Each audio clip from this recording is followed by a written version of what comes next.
8th February 2020. Remember the date? Because on this day, Delhiites from all over India came back to Delhi. Today is one of the most important flights I'm taking. I'm feeling super excited to be traveling. Career, education, family. There were many reasons for them to leave, but only one reason to return: to do their bit for democracy. So SpiceJet took the responsibility of flying them back home.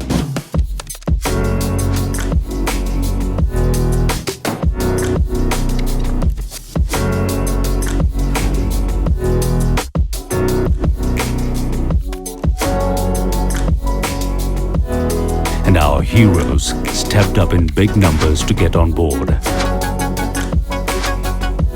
Hey guys, vote हो चुका है. Thanks to SpiceJet. Celebrate democracy. So, thank you, SpiceJet. Because of this little mark, the world's biggest democracy stays alive. And thank you so much, SpiceJet, for this amazing trip.